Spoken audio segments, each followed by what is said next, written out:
Go ahead, Jeff.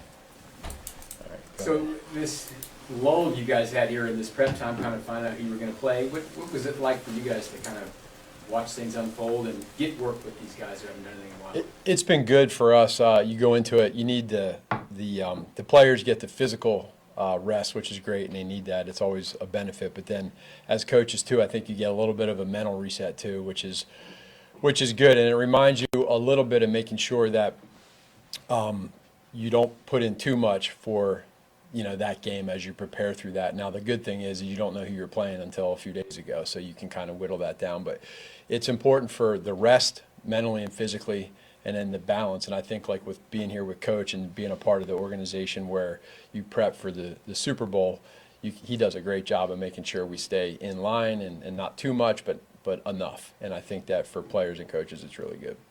Is it a tried and true formula that you guys know what it is, or is it something you kind of still tweak and discuss each time when you have that kind of break?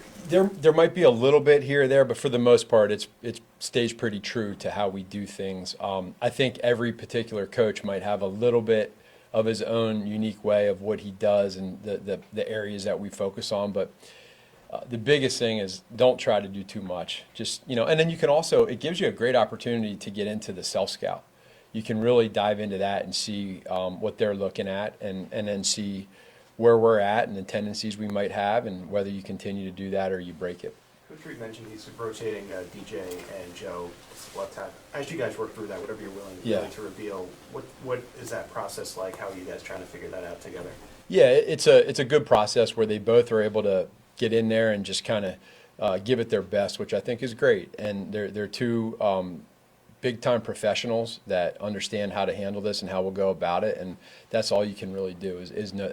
And in the end, we have trust in both of them. So as it goes and we practice and we go through that part of it, in the end, Coach will make a decision and we'll rock with that. Matt, Andy the other day mentioned something about ones going against ones. Did you have more of that this week too to keep the pace up?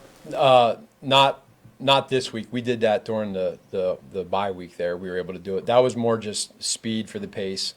Not so much scheme at all. That was more so for us to just go and get that speed going. And I think it's great for the guys, especially when you're coming off a little bit of a break there. We had that Christmas game. We had some time off, came back. So one of the things that I appreciate being a former head coach and watching how Coach Reed navigates through these times, it's really impressive to see how he handles the temperature of the players and coaches when they get back at it, right, with speed and doing things fast, but then also knowing when he's a magician at knowing when to pull back to with the players. Pat's been through these kind of games a number of times now. What advice do you have for him specifically in these? Don't change anything. Just keep it going. It's working pretty good. But in all honesty, he does a great job of balancing. Even going back to the Denver game, for him, he didn't change anything. Same thing. He's got to stay in his habit of how he does things, what he looks at, and then again for him too, like not do too much. Don't start, because what happens is you start chasing ghosts. You see so much that you end up maybe sometimes talking yourself out of something that's pretty good. Just considering the Texans front, what are some of the extra concepts you can use to make sure Pat is protected to be able to operate? We have some different things that we like to do. I look back and just see, like with us playing them at the end of the year and the way they were playing, going into that game, we knew what they presented. I think now when you look at that defense in general, their confidence level of how fast they're playing and aggressive, you felt that in the Chargers game. And that's been going on for a while. They're good football players. They lead the league in sacks for a reason. So if we don't respect that, that's shame on us. So we got to have different ways to do different things. And then there's going to be times where there's one-on-one matchups where our guys, we're all pros here, so we gotta lock down and give them respect. But we believe in our guys too. So I think that's a big part of it. Matt, from a play calling perspective early on in the game, especially these magnitudes, how do you go about getting them into a rhythm, building that confidence, and getting that execution to the point you want? It's a critical part of the game in general, is that start. And I think for all of us to be able to just communicate with everybody, and then Pat's got to feel good with it.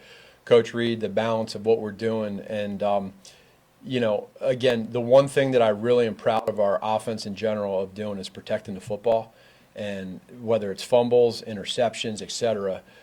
we've emphasized that, and the guys have taken that there. So early on, protect the football, get touchdowns, get a lead, let our defense go.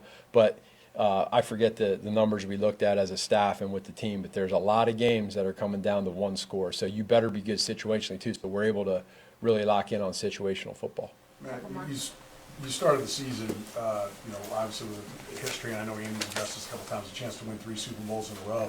Would have been easy to feel like maybe the regular season can be boring, right? Like, or that you guys knew they were going to be measured by this time of year. Obviously, your record says you guys were able to focus, but do you feel like maybe there's a wind in the sails that this is where you knew it was going to be all about the postseason, and maybe there's a little more energy because of that? Yeah, it's not easy to go through what you're saying because every week you're public enemy number one and you're getting the team's best. So there's that mindset, I think, of the mental callous of being prepared every single week to know you're going to get the best. Now you get into the playoffs and you have the benefit of home field advantage, which is massive. But we talk about it all the time. The speed of the game is so much faster. And every play matters. I mean, not that they don't before, but like now it's win or go home. So I think it's bigger challenge for us as coaches and for the experienced players to make sure that guys like Xavier Worthy and some of these rookies that are going to be playing a lot is making sure they understand, locking in on the simple things of no penalties, being decisive with that ball security. But now it is go time. And I think the benefit for us, for our players, is they've been there, done that. So we have a little bit of advantage that way, but it actually sometimes makes it harder because there is that thing that's out there as far as what we're trying to do. Pat, like a lot of guys, hadn't played for a while in the game setting, obviously. Can you see the things can you see in practice that he's been able to stay sharp, that he's going to come out ready to go Saturday? Yeah, I have no doubt of that. It's probably some people think through of, is that layoff, does it hurt you and that sort of thing, because once you get right back out there and you get in that first play, it's right back to it. So it probably more than anything, Adam, it's the conditioning of the players. And man, our guys yesterday, I just think through a practice yesterday, and it was exciting because we had some guys that were really running around, and when you as a coach we all kind of noticed, like, man, they're running pretty good and they're getting some conditioning in, and it seems like a lot, but it's good.